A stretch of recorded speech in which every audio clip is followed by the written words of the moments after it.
Bengaluru rave party వ్యవహారంలో అడ్డంగా దొరికిపోయిన నటి హేమపై కరాటే కళ్యాణి షాకింగ్ కామెంట్స్ చేశారు. రేవ్ పార్టీలో పాల్గొన్న వారిని శిక్షించాలని హేమని మూవీ ఆర్టిస్ట్ అసోసియేషన్ నుంచి సస్పెండ్ చేస్తున్నామని కరాటే కళ్యాణి చెప్పారు. తప్పు చేసిన వారిని వదిలిపెట్టొద్దని, వారు ఆడైనా మగైనా తప్పు చేస్తే ఎవరైనా ఒకటే అన్నారు. అసలు ఈ రేవ్ పార్టీలు పెట్టే వారిని రేవ్ పెట్టేయాలని చెప్పారు. ఒకరు తప్పు చేసిన ఇండస్ట్రీ మొత్తాన్ని అంటున్నారని కరాటే కళ్యాణి ఆగ్రహం వ్యక్తం చేశారు. Rule is rule, rule for all కాబట్టి హేమని మూవీ ఆర్టిస్ట్ అసోసియేషన్ నుంచి సస్పెండ్ చేశామని తెలిపారు.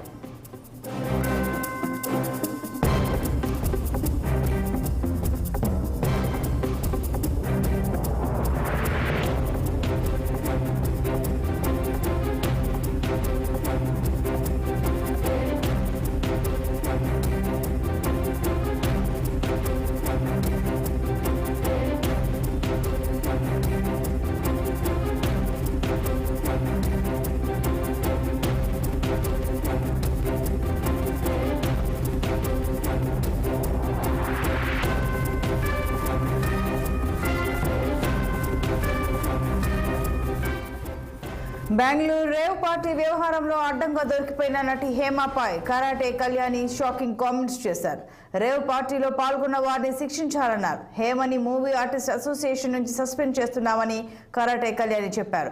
తప్పు చేసిన వారిని వదిలిపెట్టొద్దని, వారు ఆడైనా మగైనా తప్పు చేస్తే ఎవరైనా ఒకటే అన్నారు. అసలు ఈ రేవ్ పార్టీలు పెట్టేవారిని రేవ్ పెట్టేయాలని చెప్పారు. ఒకరు తప్పు చేసిన ఇండస్ట్రీ మొత్తాన్ని అంటున్నారని కరాటే కళ్యాణి ఆగ్రహం వ్యక్తం చేశారు. Rule is rule, rule for all కాబట్టి హేమని మూవీ ఆర్టిస్ట్ అసోసియేషన్ నుంచి సస్పెండ్ చేశామని తెలిపారు. గులివింద గింజ తన వెనకున్న మచ్చ చూసుకోదు అన్నట్టుగా నిన్న బెంగళూరు రేవ్ పార్టీలో దొరికిన హేమక్క చాలా చాలా రకాలుగా ఇండస్ట్రీ వాళ్ళని ఎన్నో రకాలుగా నేనే పెద్ద ముత్తైదువుని, అన్నిటికీ నేనే బాధ్యురాలిని, నేనే అందరినీ ఉద్ధరిస్తున్నాను, ప్రతి వాటిలో నేనే ఉన్నాను, ఆడవాళ్ళకి చాలా చాలా హెల్ప్ చేస్తున్నాను, ఇండస్ట్రీ వాళ్ళందరూ నా మీద ఆధారపడ్డారు, నేనే పెద్ద దిక్కుని, నేను మా అసోసియేషన్ ఎలక్షన్లో కానీ ఎక్కడ కానీ అన్నట్టుగా ఆవిడ ప్రవర్తించే తీరు చూస్తే నిజంగా బయట వాళ్ళు అమ్మో ఈవిడ పెద్ద నోరు మాట్లాడకూడదు అనుకునేవాడు. ఎవరిని వదలకుండా పిచ్చి పిచ్చిగా అందరినీ ఏదో విధంగా గొడవలు చేస్తున్న ఆమె చేసినవన్నీ మనం చూసాం.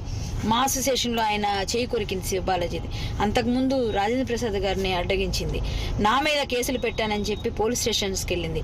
నన్ను ఏదో ఫ్రెండ్స్తో సరదాగా పేకాడుకుంటే అది ఎవరో పట్టిస్తే అదేదో పెద్ద నేరాలుగా పేకాడావు కరాటే కళ్యాణ్ నువ్వేం చేసావు అని మాట్లాడిన హేమక్క ఈరోజు నువ్వేం చేసావు? ఒక రేవ్ పార్టీలో డ్రగ్స్తో పాటు దొరికావు. నువ్వు ఈ శాంపిల్స్ వచ్చిన తర్వాత బెంగళూరు పోలీసులు నీకు ఖచ్చితంగా నీకేంటన్నది పనిష్మెంట్ ఇస్తారు. ఇక్కడైతే ఎలాగూ ఇంకా చాలా పనిష్మెంట్స్ తీసుకోవడానికి సిద్ధంగా ఉండు. ఎందుకంటే ఒక మనిషికి ఒక మాట అనే ముందు కర్మ రిటర్న్స్ అంటారు. ఎప్పుడైనా మనం చేసిందే మనకు తిరిగి వస్తుందని. కాబట్టి ఇక ముందైనా జాగ్రత్తగా నడుచుకో. దేవుడి దయ వల్ల నీకు ఆ డ్రగ్స్తో ఏ సంబంధం లేకుండా, నీకు ఏ శాంపిల్స్లో ఎటువంటి ఇది లేకుండా నువ్వు ఉండాలని నేను మరొక్కసారి దేవుణ్ణి కోరుకుంటున్నాను. Good luck. ఇంకొకసారి ఎవరి మీద నోర్లు పారేసుకోకుండా ఆడవాళ్ళని అలాగా ఇలాగా అనకుండా ఉంటే బాగుంటుందని నేను కోరుకుంటూ, హేమకు అర్థమైంది ఇప్పటికైనా?